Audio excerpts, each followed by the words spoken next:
Welcome to Like Pigs in Space, an arts and culture podcast. I'm Aaron Mason. And I'm Max Mason. I have made it back home earlier than expected. Yeah. But I did get to circle the globe in one trip, so that was exciting. Pretty cool. Yeah. Is that your first time over the Pacific? Yeah.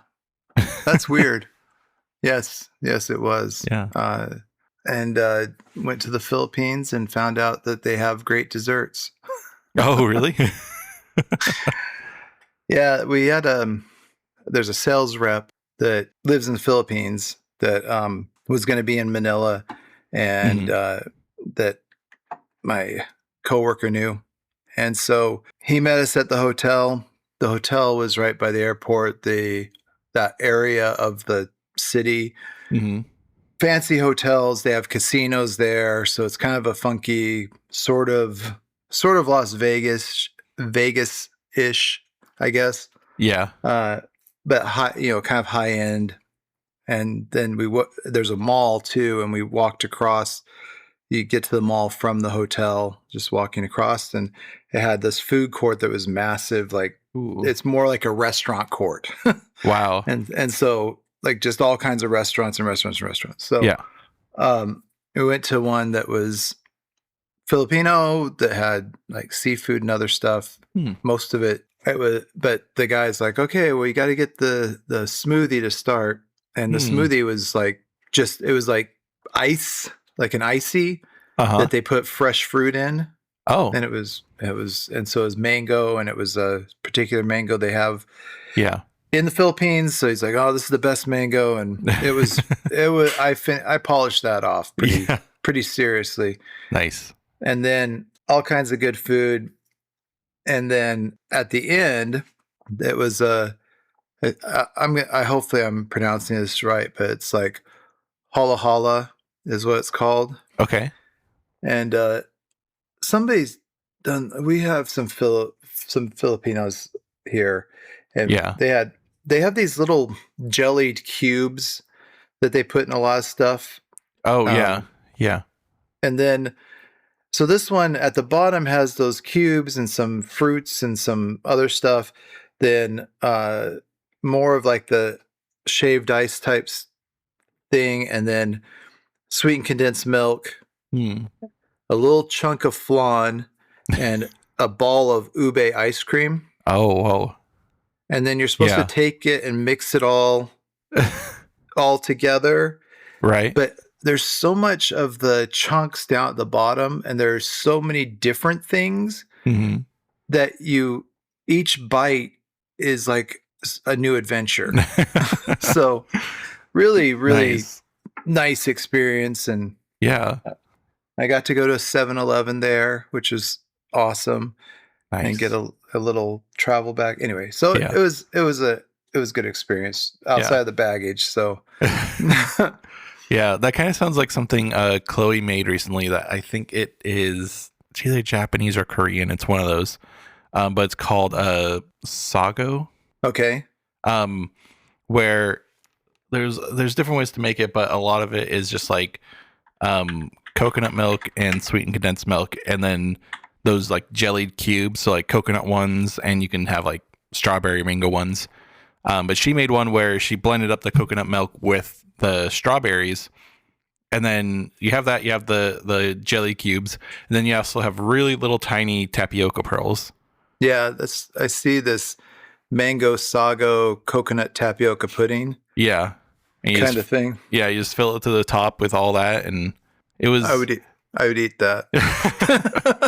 It was interesting. I mean, I'm like the biggest fan of chewy stuff like that. Oh, I would. Kind of reminds me of like chia, and I don't really like chia, but yeah. It was pretty good. It was. I started enjoying it more once it had settled a little more. Yeah, I do see they have the jelly sago drinks, and so it has those jelly things like you're talking about. So yeah, it's fun. I think it's kind of a regional thing like that. So we also got this drink at H Mart when we were getting all the other stuff for this. That was it was a rice fruit punch soda. Mm. So it was like fruit punch. It was supposed to be fruit punch flavored, but it also had rice in it, just like chunks Okay. of rice. Uh, okay. Yeah. And I wasn't a fan of that. I don't know. You might be able to get over the chunks because it's really Yeah. good. Sometimes. There's another one that had like grape chunks in it, and that was pretty good.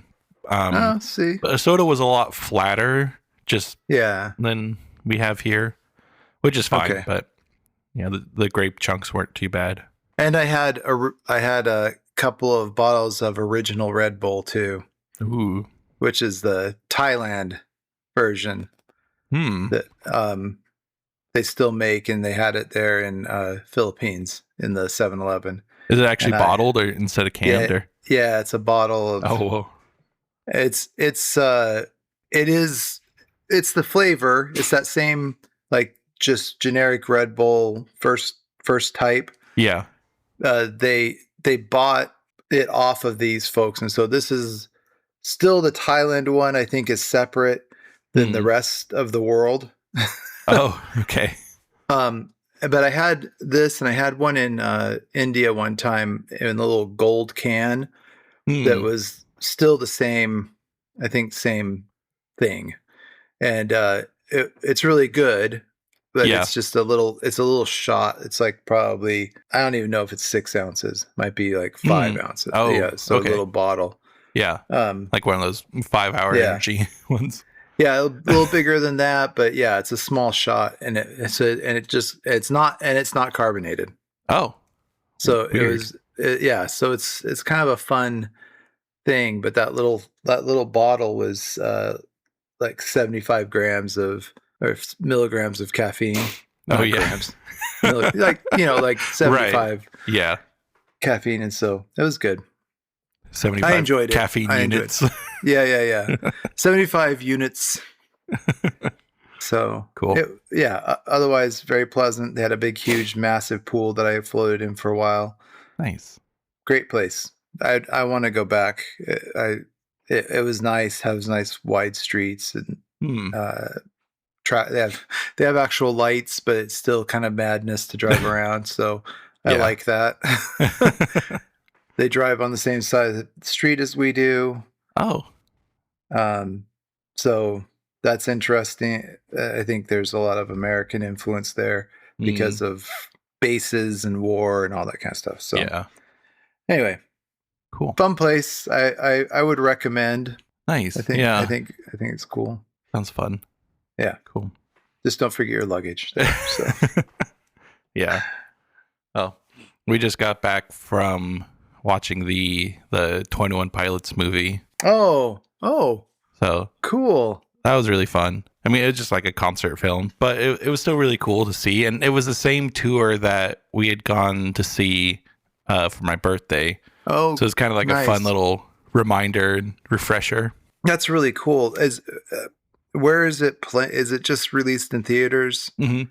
Well, they recorded it for IMAX, and that's what I thought I had bought when we got there. But the poster said IMAX and cinema, so ours was just, even though the place we went had an IMAX, I thought that was where we were going to see it. But we just saw it like a normal movie theater, but it was still good. Yeah, I think I'd have to go. I don't think we have an IMAX in Tucson. Oh, really? Interesting.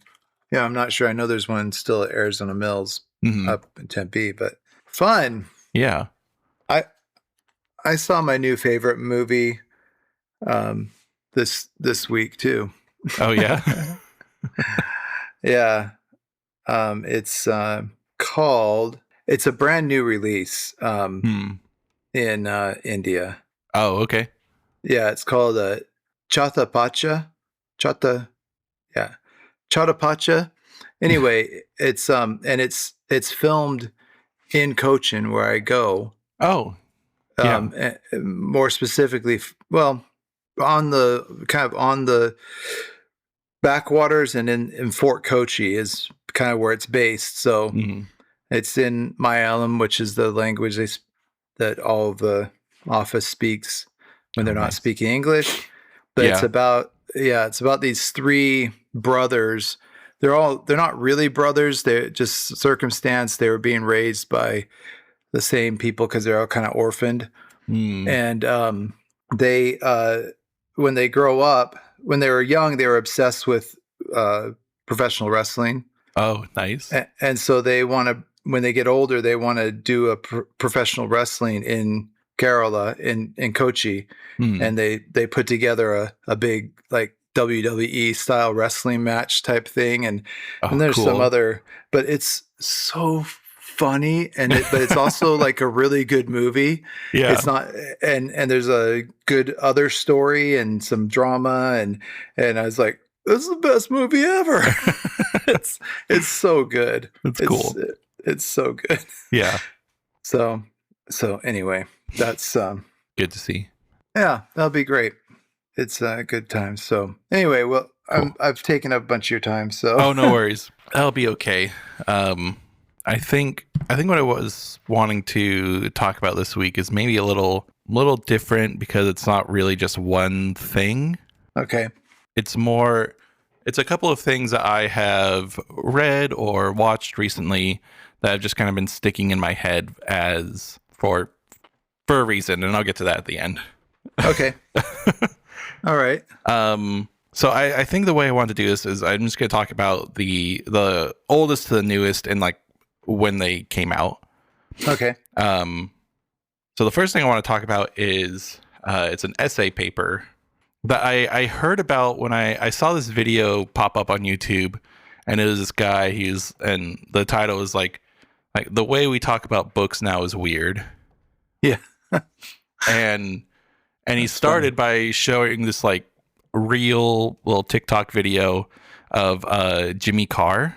Yeah. And he was answering like an audience question at like in between shows or something. Yeah. And the person was like, what are your top 3 books? And the ones he gives are like 2 books about finance, and then he's like, and then Finnegan's Wake is the greatest piece of literature ever, but it's more fun to read about it than actually read it. Yeah. Okay. Yeah, James Joyce is difficult. Yeah. But it was just kind of, so that was interesting, but not really what I wanted to talk about, because in the comments there was someone had mentioned this essay that I'm gonna read. Okay. And it sounded interesting, so I went to go read it, and it just kind of has stuck with me since I read it. Okay. So it's by Ursula K. Le Guin, if you know her. Yeah, Earthsea and all that. Yeah. So yeah, she did the fantasy novels. I found out she's not from here, but she had settled down in Portland in the 60s with her like husband and starting her family, and lived here until she died. Oh wow. And this is where like she wrote all that Earthsea stuff, and that was the connection I saw. Yeah, that makes sense too. If you read it. Yeah. I haven't read it, but it feels like Oregon in a way. So yeah. So cool. So she wrote this paper in 1974, and it's called "Why Are Americans Afraid of Dragons?" Oh, this sounds familiar. Okay. Yeah. Cool. And so it's kind of interesting. So it starts with the story about her and a friend, like a decade earlier. They had gone to a new city, and they went to the library, and they went to the kids section of the library because they wanted to get The Hobbit. Okay. And when they got there and they asked the librarian, the librarian said, "Oh, we keep that only in the adult collection. We don't feel that escapism is good for children." Oh no. Which they just kind of like had to have a good laugh about, but it got her kind of thinking about how fantasy and fiction is kind of thought about in America, and it's not a totally unique American thing. Right. Like, she mentions that there's some countries like England and Germany who are very big into their fantasy and their folklore. Yeah. But then she mentions like France really isn't. There's not like a lot of French fantasy. I'm sure there's some, but that is That is interesting to see how that, you think of certain areas where there are art forms that just don't seem to be all that popular. They do exist, but they're very fringe. Yeah. So I get that. Like finding alternative music in Mexico used to be the most impossible thing. Oh, really? Yeah, I was super jazzed in high school when I can't remember. I think I was listening to some public radio station, and they're like, "Oh, here's some alternative music from this band in Mexico." I was like, "Yeah, this is great," and it was awesome. But it's like the only one at the time. Yeah. But yeah, and then a lot of the fantasy books in India are about Indian, like Hinduism, like the gods, because there's 8 million of them, so there's lots of stories, Right. So yeah. There's always a story you can find. And and things relate heavily back to that. So yeah, I get that. That's fascinating though. Yeah. But she says she's gonna focus on Americans because that's really who she knows best. Yeah. And how what she says in the paper is there's just like this kind of rejection of fantasy, and she says such a rejection of the entire art of fiction is related to several American characteristics: our Puritanism, our work ethic, our profit-mindedness, and even our sexual mores. And so she kind of goes in and talks about each of those, not like super in depth. So when was this written? It was 1974. So I think the reason I know about this, I haven't read it, but I think the reason I've heard of it is I think this was the turning point. Oh, really? Is this paper? Yeah, because our promotion of fantasy is wildly different now than would have been in 1974. Right. And the 70s were an era of realism anyway, in cinema. So it's like more gritty and everything. And so I think there's some turning point here with what she wrote and what, how the feelings about it all changed. Yeah.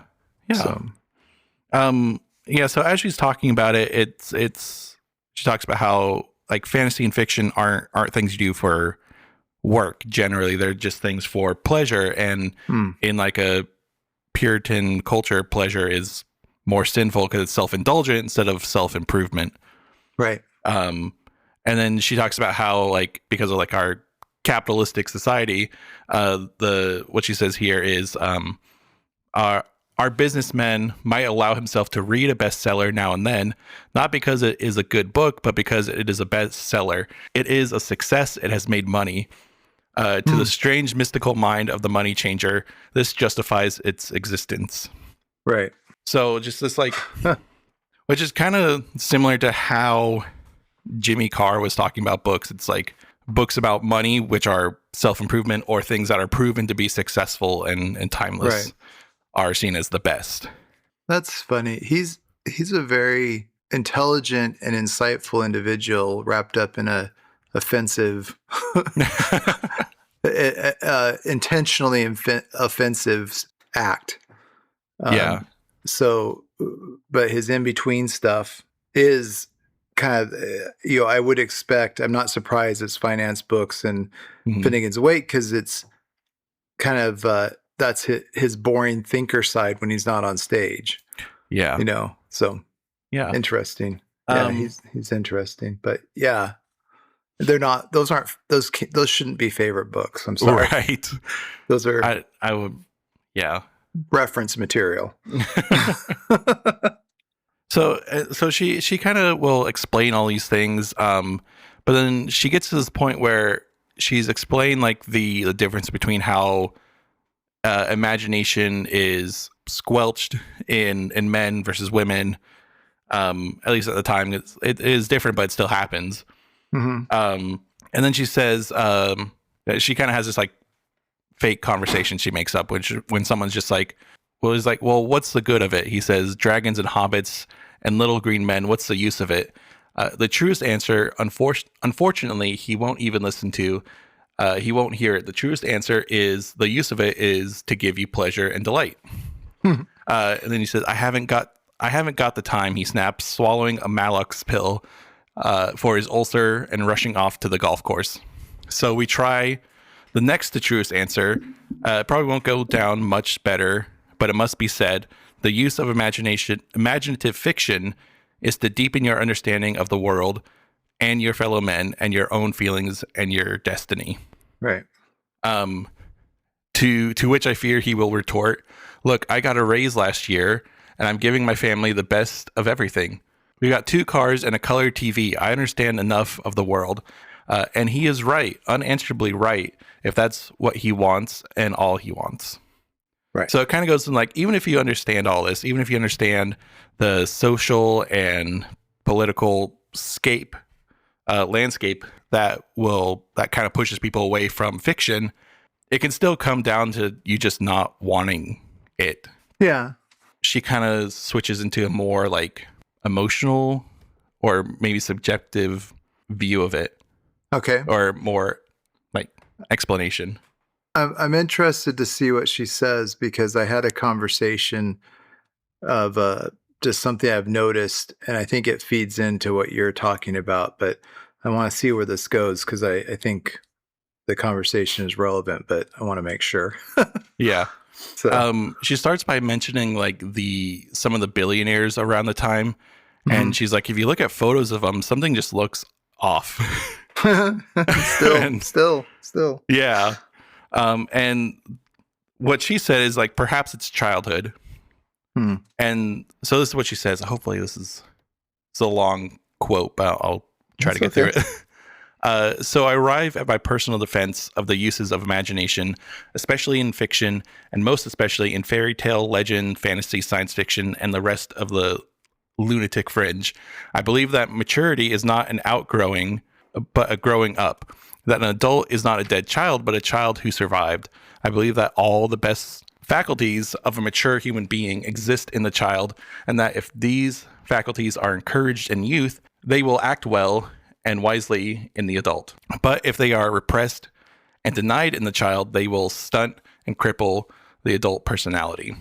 And finally, I believe that one of the most deeply human and humane of these faculties is the power of imagination.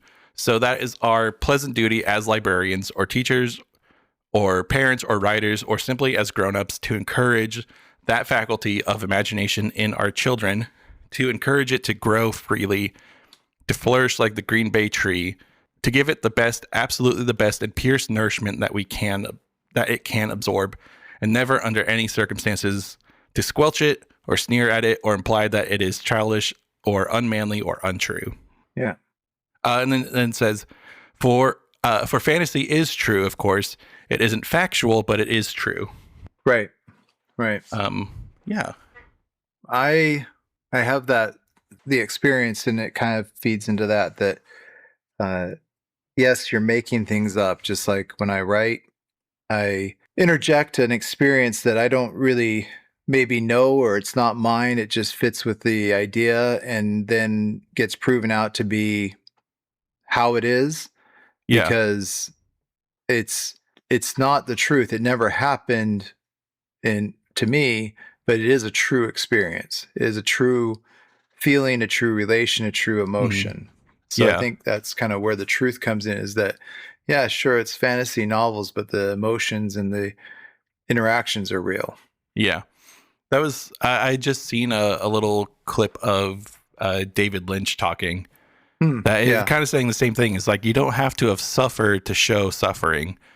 And he's like, the things that I've shown in films are not things that I've experienced, but they are true things that people can experience. Right. And so by understanding people and understanding what might go through, you could just be empathetic and show this thing and have a understanding of it without ever having to really experience it. Yeah, and the creators are they're observers. Yeah. And so it's still the human experience, and so there's still things to observe and things that you can relate and understand and all of that. So Yeah. And I Cool. like that idea because I hear a lot about like things that are like, oh, here, like healing your inner child, which is like a fine thing to do, but Yeah. it's, I think it's better not to think of them as two separate things. Like your inner child is just you. Yeah. I think I do hear people talk about that, and I don't think I've ever seen a need for it, Hmm. because I think it shouldn't be heal your inner child. I think it should be embrace and become one with your inner child. And Yeah. those that didn't reject their childhood have done better in life. Yeah. It's like embrace the things you didn't really have shame about embracing Yeah. as a child. Yeah. I well, I'm very I'm very childish. Is how you could say it, but I don't. I still wonder. I still Hmm. explore. I still try and live like it, like I'm still discovering the world, because I don't know everything, and Yeah. there's a lot. Obviously, I don't know that. I mean, that's just a statement for anybody you meet. They don't know everything, so why don't you just be open to the experience? So Hmm. that's before you, but uh, yeah, Yeah. that's cool. So, yeah, it's a great paper. I kind of read it a while ago, but I think it also kind of falls in line with the adventures of Don Quixote, the like Yeah, picaresque novels. yeah. Okay, And I think it kind of this is the last sentence of the paper that okay. I think kind of ties it all together. And so it says, "It is by such statements as 'Once upon a time there was a dragon,' or 'In a Hmm. hole in the ground there lived a hobbit.' It is by such beautiful non-facts that we fantastic human beings may arrive in our peculiar fashion at the truth." Yeah. So to interject my conversation, I noticed that we were asking people what they do for fun while we were visiting Hmm. uh, the team in India, and a lot of them were like, "Oh, I do chores, but I work a lot, so when I'm home, I'm just catching up on chores Mm. and things that are necessary, Yeah. because I don't have a lot of time." And I've noticed that for a lot of people that are, let's say, the rank and file of the workforce, Yeah. they are too busy. They feel the job takes up so much time that they don't have time for other things, and they're always catching up with what they need to do on their list, and it's a process. But those that are leaders have other hobbies, Yeah. and they do other things. And so I think that's the big difference, is if the job isn't the most important thing in your life, but life is the most important, Hmm. you automatically do better at the job. Yeah.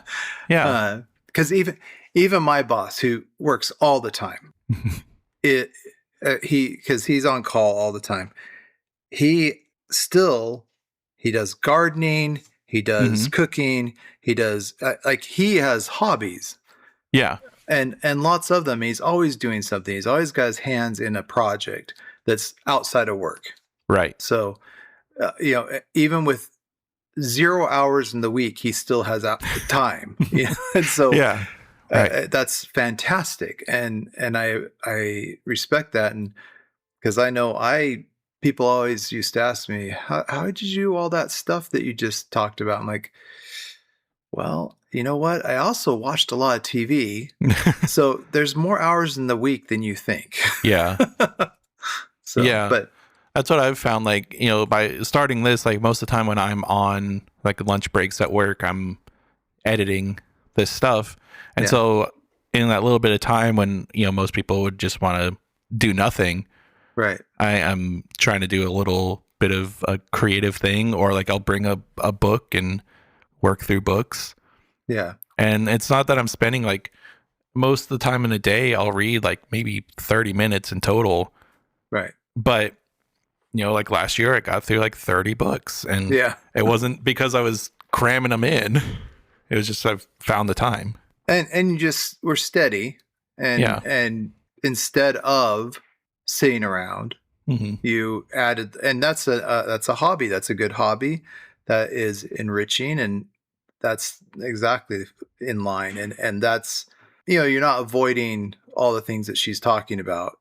Yeah. You're and that's, I think, the kind of the key point there is being a creative and being engaged in everything else instead of just what society, especially the puritanical society of the US suggests that you should be. Yeah. And yeah, I like that. That's Yeah. good stuff. But yeah, it's a great paper. It's only like 5 pages and it's Yeah. great. Excellent. Awesome. So that's one thing, and I'll kind of come back to it at the end. Okay. But the next thing I want to talk about is a book that is, I guess, technically a novelette. It's pretty Okay. short. But it's from a series of books, and I don't know if you've seen these around. They're called 33 and a Third. No, that's interesting. They're these little tiny books, and I'll show you this when I get to it. But the little books, and they all just focus on one album, and they have different authors writing them. Okay. So it's all like people who either have some sort of personal experience, or it's just like their favorite album, or something, writing about an album. And a lot of the times it'll be just like kind of how I do my music reviews here, where it's like a very in-depth look at like track by track and some of the history around the album. And Yeah. so it'll be things like that. But and then some are, there's a pretty big range in quality. Okay. Some people are more pretentious or not as knowledgeable about what they choose to talk about. Right. But there's some really interesting ones. I guess there's one about the Celine Dion album, Let's Talk About Love.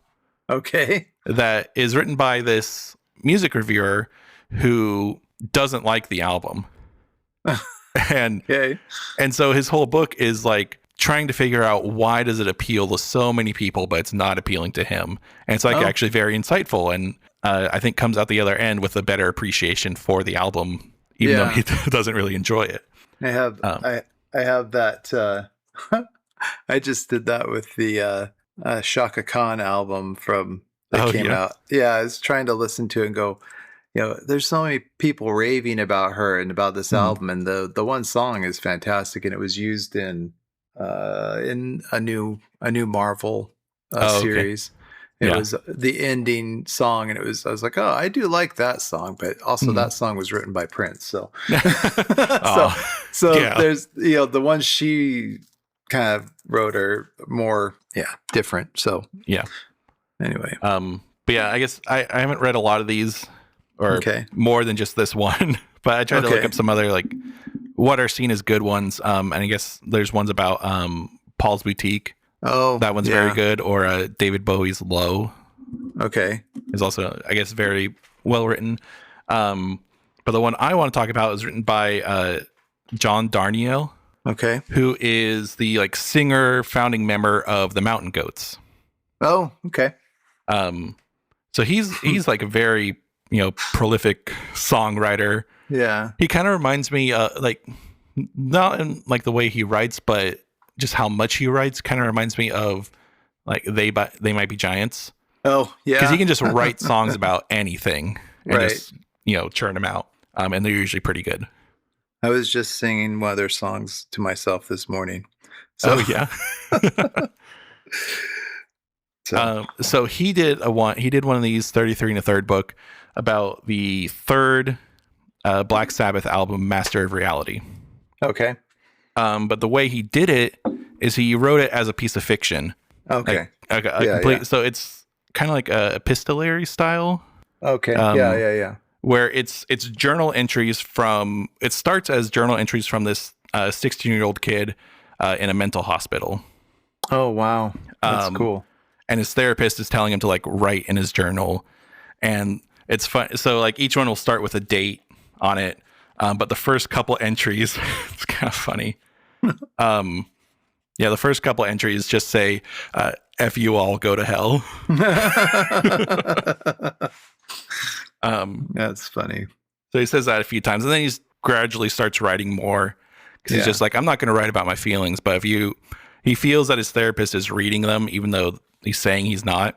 Yeah. He's like, you're reading this, and I'm not going to write about my feelings, so I'm just going to write about my favorite album because you guys won't let me listen to my music while I'm here. Oh. And so he starts just talking about Black Sabbath and talking about this album in particular. And it's kind of interesting because, you know, obviously he starts revealing more of himself through how he talks about the album. Yeah. So there's that. And then about halfway through, he breaks into the like storage facility there and steals his tapes back. Okay. And they find out and they send him to a state mental hospital where he, and it kind of ends there. And there's a part 2 where it's 10 years later and he's starting to write the doctor again that he has seen. And so at that point, he had spent the rest of his childhood until he was 18 in this state hospital.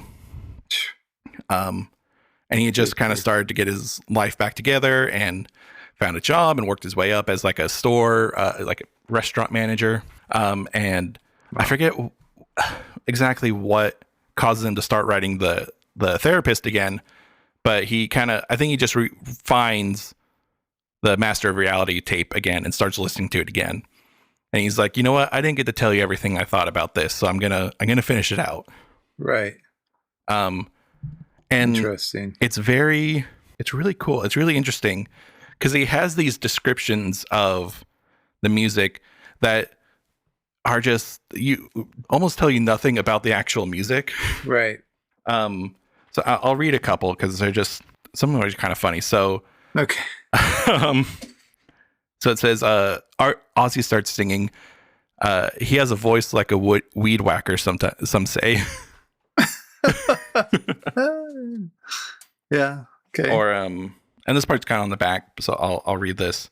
Imagine that you are a man from space and you don't speak English and you've never heard of weed and you land in California and the first person you meet up took you to his house and said, hey, check out this band. And then he played Sweet Leaf. He played you Sweet Leaf. In my opinion, the man from space would hear that song, just the crunchiest guitar sound and those bass notes. Geezer Butler is the best bassist. It sounds like his strings are made of lime jello salad. And then this other one that is really cool. He says, when you listen to early Black Sabbath, you know that the main difference between you and them is that somebody bought them guitars and microphones. It's like, they're not smarter than you. They're not deeper than you. They're a lot richer than you. But other than that, it's like listening to the inside of your own mind. Right. There's even points where I think when we talked about Black Sabbath before, like in a previous episode, where you kind of mentioned like, oh, these are kind of religious songs sometimes. Right. And he even kind of mentions that. He's like you guys think these are all satanic, but this whole song is just about his love of Jesus. Right. And it kind of ends how it starts, where he's like this, I didn't listen to this music, and I think he like attempted suicide, and that's why he was in the hospital when he was younger. Gotcha. But he's like, I didn't do this because of the music, and I really only feel good because of this music, and you're never going to understand that. And kind of ends the same way, where he's like, F you guys. That's so funny. Yeah. But it's really good. It's a really fun story. Yeah. And I think a good way to talk about, I mean, any album, I mean, this one is a fun album and I really like listening to it in like preparation of reading this. But if you want something that's going to tell you what it is, it's not going to do that. It's not going to really describe how the songs work or really too much of the lyrics or anything. It's just going to tell you how they feel and how it might feel to somebody young and kind of outcast. And I think there's a point where he's like I want to do a survey to see if there's lots of people who feel like they don't know what's going on. That's the answer. Yeah.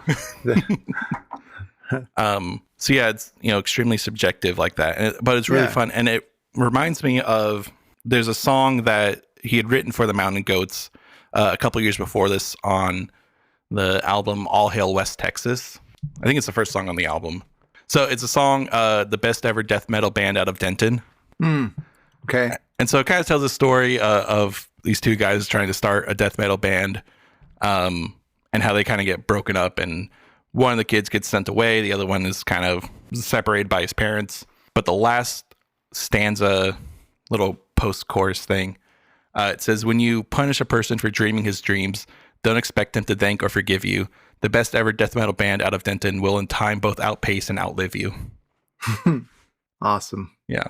So great song. Really cool book. And I just that really personal way of talking about music as just like, it's been very kind of reaffirming to me in a way.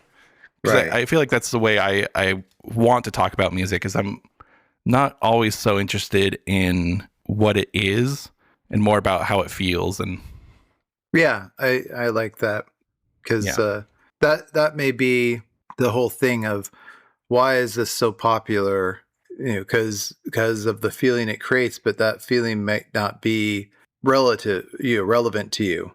Yeah. In that way. And maybe you don't have a soft spot in your heart for sappy love songs sung by at a very high pitch. So but you can understand why somebody might want that. Yeah. I like that. So the last thing, and I think this is kind of where I'll try to tie it all together. I'll try my best. So this is a YouTube video, and it came out in February this year. So very, very new. All right. And it's by a YouTuber. His name is Adam Neely. Okay. And he does a lot of music, like music theory, music history, kind of analyses and breakdowns. And they also do like vlogs about touring, because he has his jazz fusion band that he does tours with.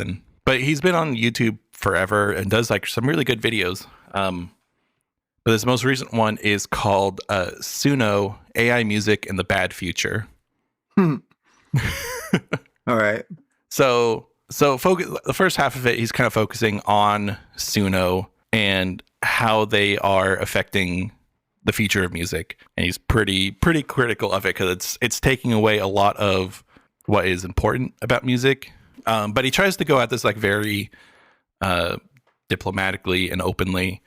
Is Suno AI thing, or? Yeah, so it's one of those things where you can just type in a prompt and it will generate a whole song for you. Oh, okay. Yeah. All right. So he starts talking about he asked his audience 3 questions, and the first one is what do you use? What is the benefit of Suno to you, or any like generative music AI, like if they use it? Right. And so a lot of them are like, oh, it saves me time, it saves me money. I don't have to wait on people. I can just get a bunch of ideas out and stuff like that. And he's like, that is good for people who may not have access to it, but also is taking away the role of like friends and collaborators in your music, where those same ideas that you might be able to get out faster, or new ways of thinking of things that you're using the AI for, you could get the same thing from your friends and have better results because of it. Oh, yeah. I don't remember the second one. But the third question is a really interesting one. And he asked, who are your AI music influences? Oh. And pretty much every single answer was no one. Like, I don't have any. Yeah. there's no musical AI influences. And he's like, and that's weird. Like, you talk to anybody who makes music and likes music, and they can go on forever about their influences. Right. But this just isn't happening with AI or with Suno and any sort of generative AI music thing, because it's just exactly what you want and nothing that you don't want. Right. And he reads these like posts from like the Suno Reddit.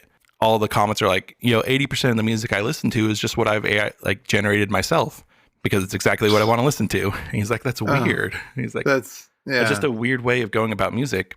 And so he talks a little more, and he tries to be fair and talk about some good uses, possible good uses of Suno.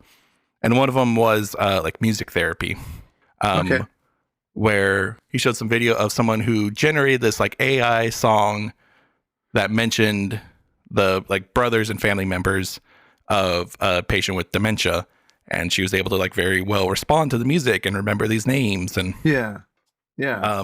she's like, that could be good for a lot of people, but it could also make it not special for the person.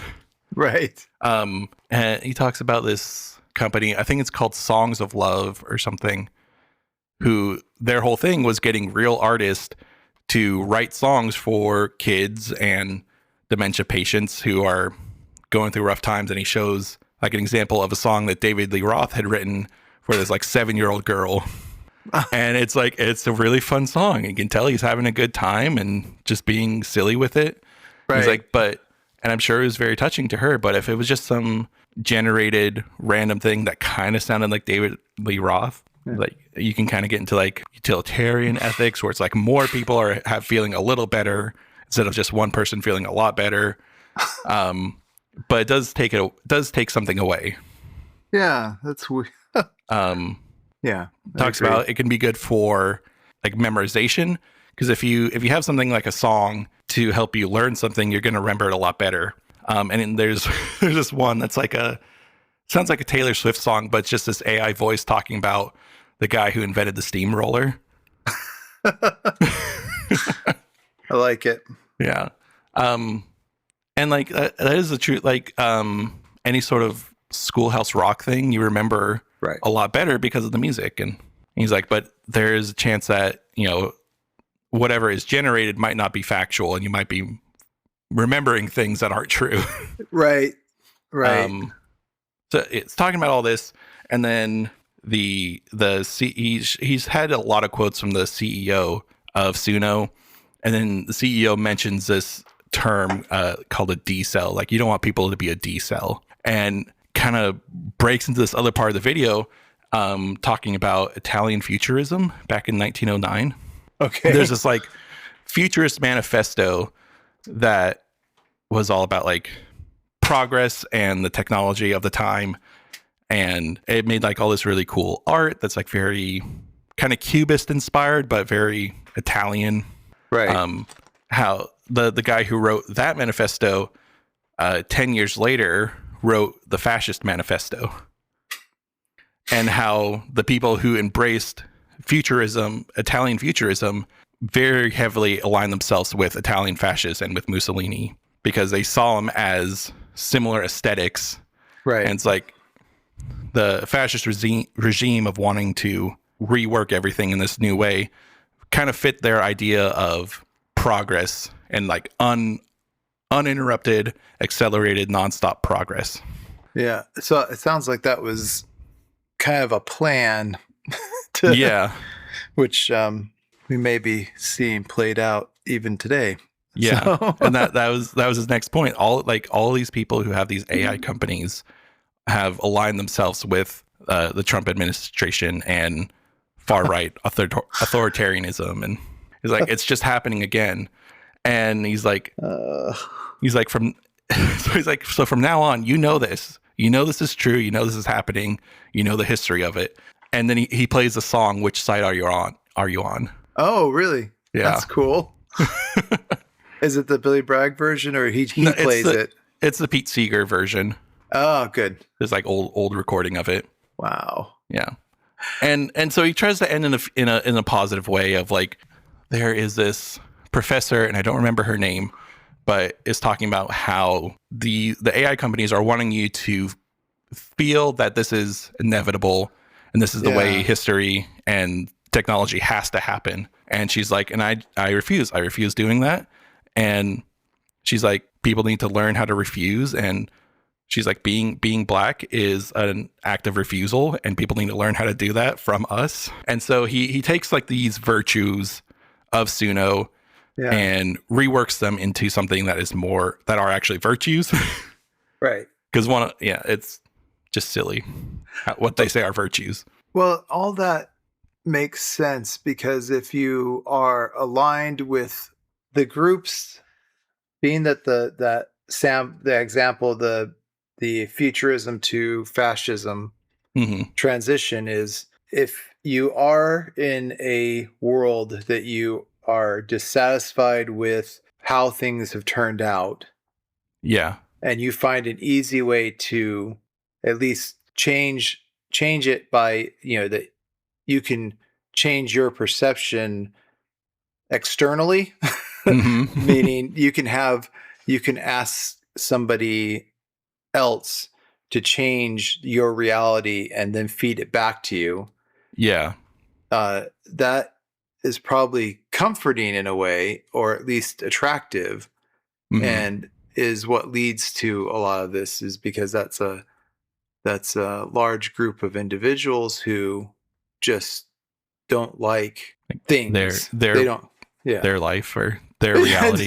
they don't like how things have turned out. They are maybe inherently unwelcoming to outside thoughts, and therefore when those thoughts are forced upon them, because it's that's how society works, is that, or how a good society is building up everyone, not just the people that look like them. So yeah, that it's funny because that's mentioned in here too, like what you've just talked about. So you're on the right wavelength. Okay, good. But yeah, it tries to spin it and talk about how this refusal of things has worked before, and he's like, he talked earlier about the metaverse, this like whole like virtual reality your whole life, and he's like, we tried that, and he's like, if you don't remember it, I understand. I didn't want to remember it either, but it was during COVID, where all these artists were throwing on these like Zoom concerts, and trying to make it work, trying to make this virtual concert thing work. And he's like, and it sucked. Everyone hated it. Everyone doing it hated it. And as soon as it was safe to do so, we stopped doing it. Yeah. And he's like, that is what these like techno authoritarians want. And we tried it, and everyone hated it, and we stopped. Even though they would probably be very happy if we'd continued doing it. Well, there is a IRL version of this recently, which was the Super Bowl halftime, the alternative Super Bowl halftime, which was horrible and not attended, and just, it was obviously a failure. Yeah. Because it was, kind of, it was kind of the real world version of what you're talking about. It was, trying to reform the reality, and nobody wants it. It was obvious nobody wants it. Yeah. and people really wanted Bad Bunny. Yeah. Well, I think I saw something that's had like 4 billion views worldwide at this point. Yeah. Just crazy. Because it's awesome. Yeah. That was one of the most perfect ones I've ever seen. So, because it wasn't tone deaf. So at all.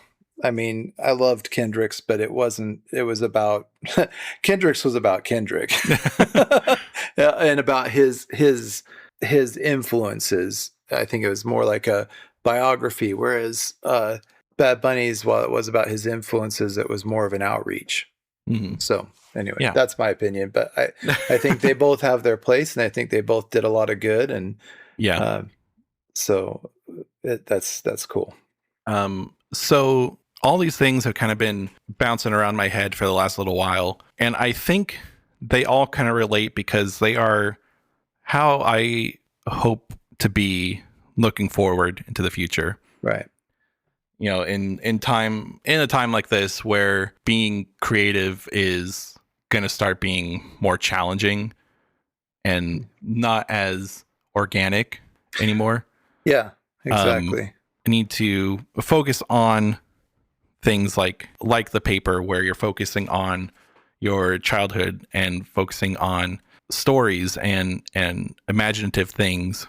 And the Master of Reality book, I think one thing that, this is a prediction and I don't know if it's going to come true, but something I'd really hope would come true, is that extremely subjective emotional reviews of things are going to be popular, as if AI is going to stay around, because that's not something AI can do. Right. It can tell you what a thing is, but it's never going to tell you how it feels. Yeah, and I think that I'm learning, because I'm using AI because of a new tool at work. Mm-hmm. And I have this distinct opinion that if I feed it something and it can do a very good job of it, that means that what it's doing is formulaic and a standard response that Mm-hmm. I don't need to spend my time doing because I I have the creative and interpersonal sides of my job that it will never be able to handle. Yeah. And so if I have to write a policy, I can get half of it done in 30 seconds, and then fill in the details as I go along. And at least I have the structure of it. And if it Mm-hmm. can do it that well, then that means that's something formulaic. I've met the standard, and then I can finesse it. Yeah. And so I can spend my time doing stuff that I can't write a prompt for. Yeah. So Yeah. that's my kind of approach, that while I do use it, it's still a tool, not a replacement. So, Mm-hmm. Yeah. yeah. And I think like going forward, I want to try and have those focus on those creative things that just, won't be replaced.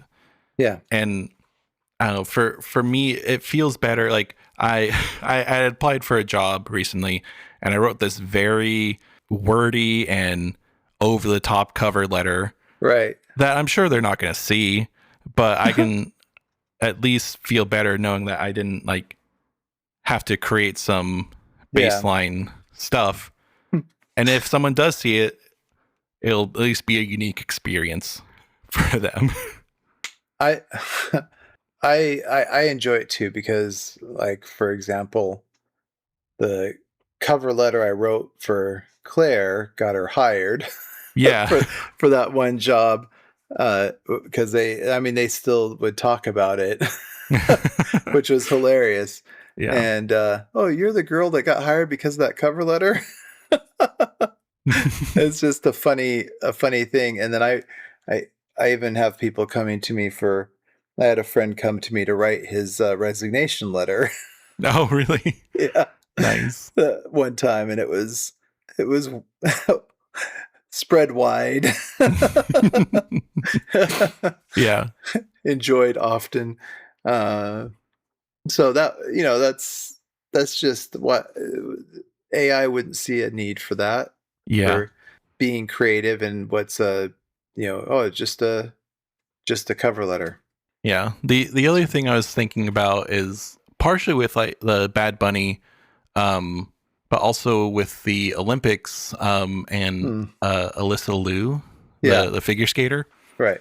Um, I saw this interview with her and her coach, and she had been a figure skater when she was younger and retired when she was like 16 or so. Okay, But when she was 18, she came back to her coach and was like, I want to start doing this again, but I'm going to do it on my terms, right. which was like, I want to be involved in the choreography and the music, but I'm also going to eat what I want to eat and not be forced on these like really Right. weird, That's harsh awesome. diets. And you see, like, obviously she's very talented and did a very great job, but she's also out there very happy and having a lot of fun. Right.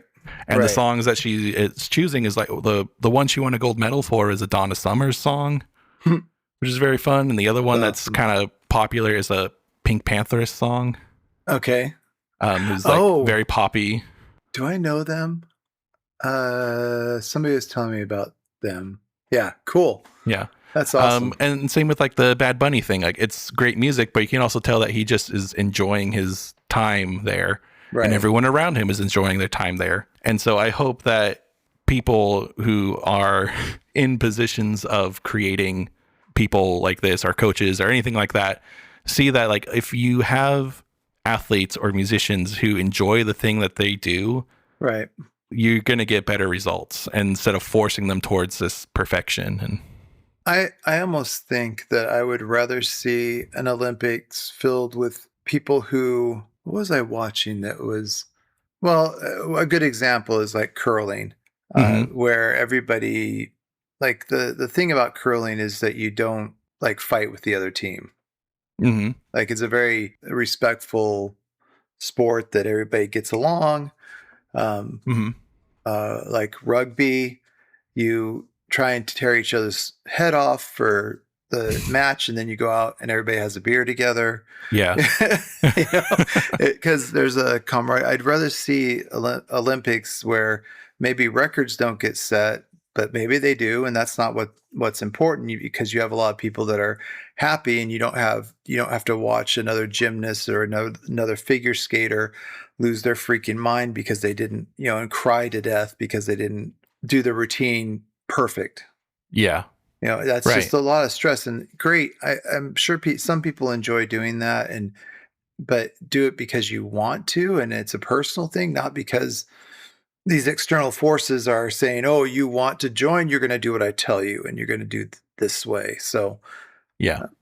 uh, I do think that would be a much more interesting, like like skateboarding or snowboarding in the Olympics is fun because Yeah. everybody's just out there being dorks like they always are. Right. You Yeah. know, so because those sports are those fringe sports are way more fun to watch. Yeah. So Yeah. yeah, it's cool, So yeah, man. that's basically my thoughts on just nowadays. I just Yeah. want to be more imaginative and subjective and enjoy what I'm doing. And there's a lot Yeah. of things I could see myself enjoying, and it just there's gonna be time for all of it, and trying not to be bogged down by how sad things are sometimes. Because I think Well, there's a lot of people doing a lot of good things, and I hope that going forward in today's world, it continues to evolve in a good way. yeah, I agree. And there are, like you said, there's a lot of people doing a lot of good things, and there's always the upside of which is, I hate to say it that way, but the upside of conflict is good music. Yeah, The tension makes people feel more feel feel more vital about what they're doing, make a bigger effort because it's not easy. yeah, And so that's kind of something to look forward to. I just think it's gonna be I've started doing a lot more because I just want to not be focused. That if it weren't for people traveling with me, it would have been a long time before I found out that we were blowing up Iran. Like because oh yeah, I wouldn't have paid attention. yeah, It's not something I just don't look at the news all that much, and because I already know who's dumb and who's not, yeah, and to know and to have it proven over and over again, and to see how much more horrible and how much more stupid people can be is not a fun time. no, yeah, It's like we're having a a super extended version of Jackass every single day. So so yeah, yeah, like how many more times can we kick each other in the groin, metaphorically? right, So yeah, that's and I just feel a whole lot less willing to get along with stupid things, and a lot more willing to get along with anybody who wants to be creative and happy. yeah, So yeah. that's a good thing. I agree. Well, well, hopefully this wasn't too all over the place. No, I love it. I know it's not a single piece of work, but sometimes I just want to talk about what I'm thinking. Yeah, I like the hodgepodge because I think it speaks to why we're even doing this, why we keep doing it, Hmm. why it seems vital every week to make this happen.